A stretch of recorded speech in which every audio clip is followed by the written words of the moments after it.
Hola, ¿cómo están? Muchas gracias. Empiezo con una pregunta. ¿Ustedes piensan que decir la verdad sirve? Se lo pregunto porque en política muchas veces decir la verdad se equipara a un suicidio, un sincericidio le dicen. Pero yo quiero mostrar con ustedes que eso es un error. Porque pese a que los comunicadores políticos piensen que decir blanco sobre negro las cosas no da votos, yo creo que la gente valora que se le diga la verdad. Y creo que los chaqueños, si queremos resolver los problemas que tenemos, tenemos que decirnos las cosas tal como son. Y eso es lo que quiero intentar con ustedes en esta charla. Con la pura verdad, eh, con la posta, como se dice, explicar claramente cuáles son los problemas de la provincia y qué creo que podemos hacer para resolverlos. Yo creo que existe una brecha enorme entre la profundidad de los problemas del Chaco y la posibilidad de que la política los resuelva si sigue funcionando como hasta hoy. Creo, por lo tanto, que necesitamos grandes transformaciones. Y esas transformaciones tienen que ver con el modelo productivo y con la educación. Lo que quiero argumentar, sin embargo, es que la transformación absolutamente prioritaria es la de la educación. Pero quiero explicar que es imposible cambiar la educación si primero no cambia de manera profunda la forma de hacer política en el Chaco. Y voy a mostrarles por qué. Hoy, 40% de los chaqueños viven bajo la línea de la pobreza, esto es, con menos de 15.000 pesos por mes para una familia tipo de 4 personas.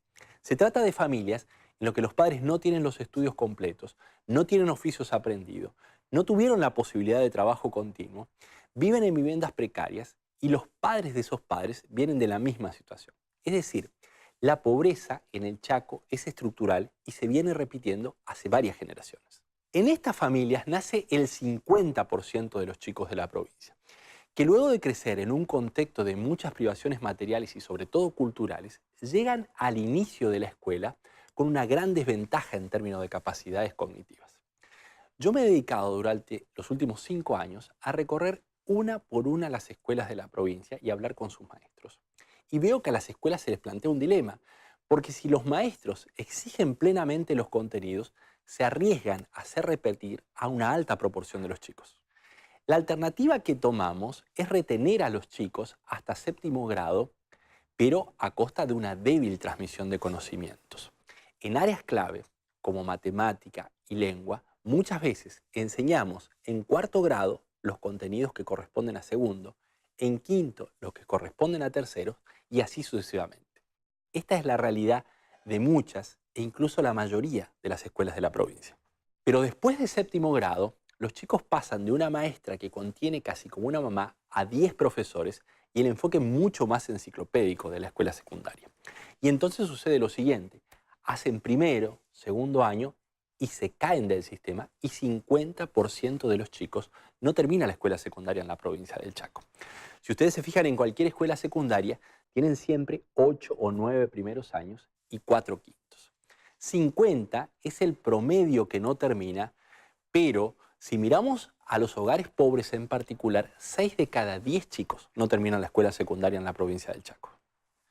Lo que analicé luego, en base a encuesta permanente de hogares, es qué sucede con los chicos una vez que no terminan la escuela secundaria. Es decir, a qué se dedican, de qué trabajan, cuánto ganan, cómo siguen sus vidas. De cada 10 chicos que no terminan la escuela secundaria en el área de gran resistencia, uno consigue un empleo formal, en general en el sector público, porque sin estudios secundarios es prácticamente imposible que una empresa privada te dé empleo con obra social, con aportes jubilatorios y con salarios de convenio.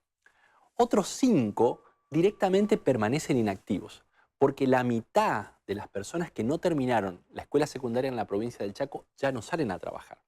De esos 5, 3 son madres jóvenes.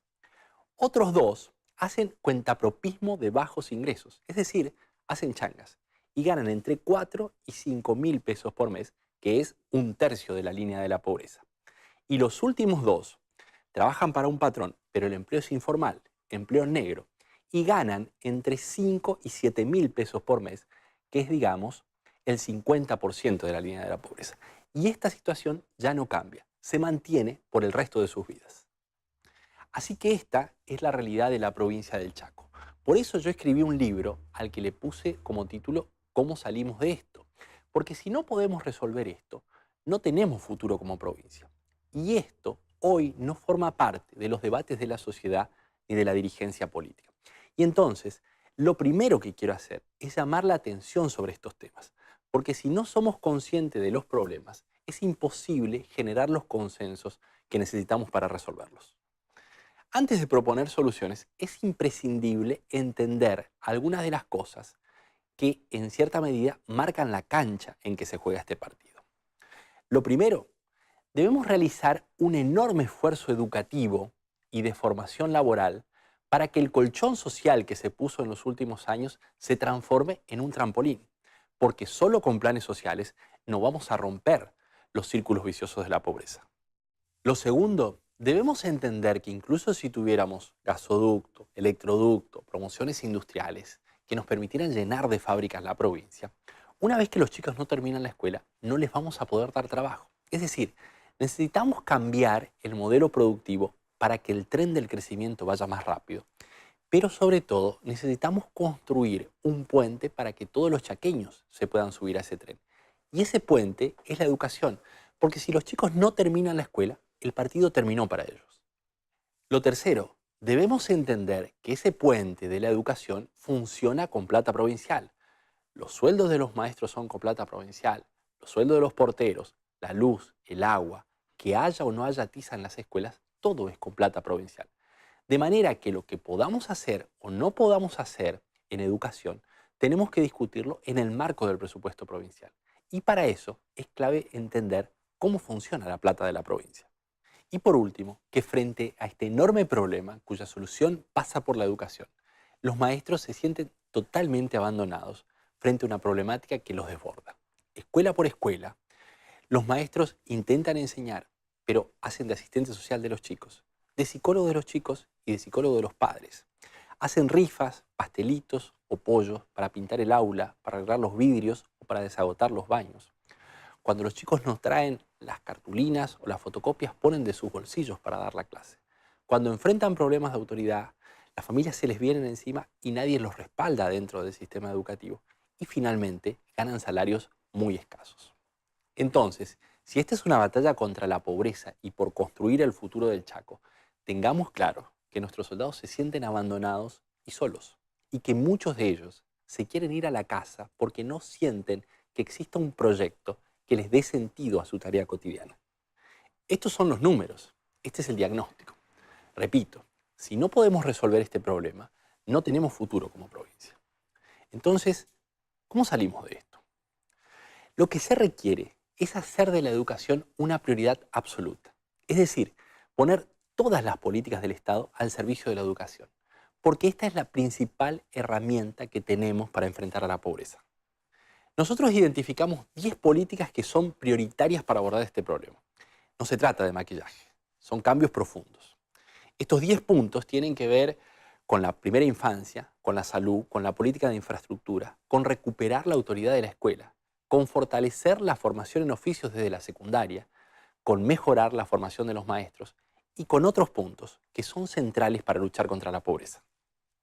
Acá les quiero explicar solo 3 de esos 10 puntos, para concentrarme luego en lo que tiene que ver con la plata y con los cambios en la forma de hacer política. Punto número 1. La política social debe estar en función de la escuela y del cuidado de la primera infancia. Los chicos que nacen y crecen en la pobreza estructural deben estar incorporados desde la más temprana edad a centros de desarrollo infantil, lugares de cuidado y de estímulo con excelentes docentes de nivel inicial, acompañados de psicopedagogos y pediatras del centro de salud. Los resultados de la escuela se forjan antes de la escuela y dependen del cuidado y de los estímulos en la primera infancia. A los 6 años, muchas veces ya es tarde. Además, tenemos que poner a toda la política social al servicio de la escuela. Que los maestros nos indiquen cuáles son las necesidades de los chicos y de sus familias. Y que las familias comprendan con claridad que toda la ayuda social tiene por objetivo que los chicos completen una educación de calidad. Si hacemos esto y transformamos al Ministerio de Desarrollo Social en un apéndice de las escuelas, el Estado se encargará de la ayuda social y los maestros podrán dedicarse a enseñar. Como punto número 2, la política de infraestructura debe tener como prioridad la educación. La inversión en infraestructura que hagamos en el Chaco debe tener como objetivo mejorar las condiciones de las escuelas y permitirnos extender las horas de clase para poder reforzar contenidos, empezando por las escuelas a los que asisten los chicos que están en condiciones de pobreza. Tengamos claro que en los buenos años estamos dando la mitad de las horas de clase de América Latina. Seguramente esto nos obligará a tener paciencia con otras obras, pero tenemos que decirles a los chaqueños con claridad un mensaje que necesitan volver a escuchar. Lo que nos va a sacar de la pobreza son las escuelas, y por eso la infraestructura clave es la infraestructura escolar. Y punto número 3, para reconstruir los valores en la sociedad hay que recuperar la autoridad de la escuela. Las viejas verdades nunca pasan de moda, y la verdad es que para aprender es necesario estudiar y esforzarse. ¿Queremos reconstruir la cultura del esfuerzo? Hay que empezar por las escuelas. Pero esto requiere un mensaje moral que debe bajar del máximo nivel del Estado, diciendo: señores padres, quiero que sepan que voy a respaldar cada día a los docentes para que puedan despertar el interés y exigir el esfuerzo de nuestros hijos. Vamos a crear todas las condiciones de inclusión, pero la escuela no puede otorgar certificados que no tengan un pleno respaldo de conocimientos. Hay 10 políticas como esta, que son imprescindibles para empezar a transformar el Chaco. Otras tienen que ver con fortalecer la formación en oficios ya desde la secundaria, con una lucha sin cuartel para que nuestros hijos no caigan en ninguna forma de adicciones, con mejorar la formación de los maestros y con articular la educación y la salud preventiva. La verdad es que sean ustedes peronistas, radicales, del PRO o socialistas, no hay diferencias ideológicas en estas políticas. Estas son las cosas que necesitamos hacer para poner al Chaco de pie. Ahora, ¿se pueden hacer estas cosas? Esa es la pregunta clave, porque hablar de todo esto sin hablar de recursos o de plata, como se dice en la calle, es hablar en el aire. Si no hablamos de plata, estas son solo buenas intenciones. Por eso es importante que ustedes comprendan cómo funcionan los recursos de la provincia, cuáles son sus ingresos y cómo son sus gastos. Porque si no comprenden eso, es muy sencillo para la política poder mentirles. Vamos a eso entonces. Es muy fácil de entender. La plata de la provincia funciona así. De cada 100 pesos que maneja quien está sentado en casa de gobierno, 15 pesos son de recaudación propia, es recaudación provincial. Cada vez que usted hace una compra, paga 3% de ingresos brutos. Por cualquier contrato que firme en la provincia, paga impuesto a los sellos. Trabaje donde trabaje, paga fondo de salud pública. Y la gente que tiene campo paga impuesto inmobiliario rural. Así se recaudan 15 pesos de cada 100. Los otros 85 ingresan por coparticipación, es decir, los recauda el gobierno nacional y los envía al Chaco. ¿Cómo recauda? En toda compra usted paga IVA. Según el dinero que ingrese a su casa, paga impuesto a las ganancias. Cuando mueve plata en el banco, paga impuesto a los cheques. Cuando va a comprar combustible, la mitad del precio es impuesto nacional. Y lo mismo con cigarrillos, con gaseosas y con otros bienes. El gobierno nacional recauda el lunes, te manda el lunes. Recauda el martes, manda el martes. Recauda el miércoles, manda el miércoles. Y así sucesivamente. Todos los días recaudan y te depositan la plata. Cuando sos ministro de Economía, a las 12 del mediodía, abrís la computadora comiéndote las uñas para ver cuánto ingresó ese día. Y así vas juntando lo que ingresa el 1, lo que ingresa el 2, lo que ingresa el 3, hasta el 30. El 30 te fijas, y si con lo que juntaste hasta el 30 te alcanza para pagar los sueldos, pagás los sueldos del 30, como sucede en algunas provincias vecinas. Si no te alcanza, seguís juntando lo que ingresa el 1 del mes siguiente, el 2, el 3, hasta el 5. Y por eso, en general, los sueldos se pagan el 5. Es importante tener en claro que en esto no influye la política. El presidente puede ser radical, peronista, socialista, comunista. Puede estar enojado por alguna declaración que no le gustó. Puede querer ganarte las elecciones en la provincia. Todo eso no tiene nada que ver. Si el presidente te quiere ganar las elecciones, en todo caso no te manda para hacer viviendas o para hacer alguna ruta, pero la coparticipación es sagrada. Todos los días recaudan y te depositan. Y en esto no tiene nada que ver el partido político del que sea cada uno. Vos vas juntando lo que ingresa cada día y cuando te alcanza para pagar los sueldos, pagas los sueldos. El gran problema que tiene la provincia es que de los 85 que ingresan por coparticipación, 85 se destinan a pagar salarios, el 100%. Entonces, recibís la coparticipación, pagás los salarios y con lo que recaudás acá, pagás los gastos de funcionamiento del Estado, la luz, el agua, los alquileres, los intereses de la deuda y el déficit del INSEP. Y después, si te queda, le mandás tizas a las escuelas, remedios a los hospitales o nafta a los patrulleros para que salgan a dar vueltas. En general te queda muy poco o nada. Por eso en las escuelas, por ejemplo, los maestros se tienen que comprar la tiza. Es decir, el Estado no tiene el agua acá, tiene el agua acá. ¿Y esto por qué funciona así? ¿Por qué los salarios son hoy el 100% de la coparticipación? Porque en promedio, desde el 83 para acá, hemos tenido 5.000 nuevos empleos públicos cada 4 años. Peronistas, radicales, acción chaqueñas, sin diferencias partidarias, siempre ha funcionado así. ¿Y eso qué es? Es la forma de hacer política. Es construcción de poder político que se paga con empleo público. No porque responda a las necesidades del Estado, sino porque hace falta para ganar las elecciones. Y eso ha llevado a que después de pagar salarios y sus gastos de funcionamiento, el Estado quede prácticamente inmovilizado para hacer cualquier tipo de cambio importante.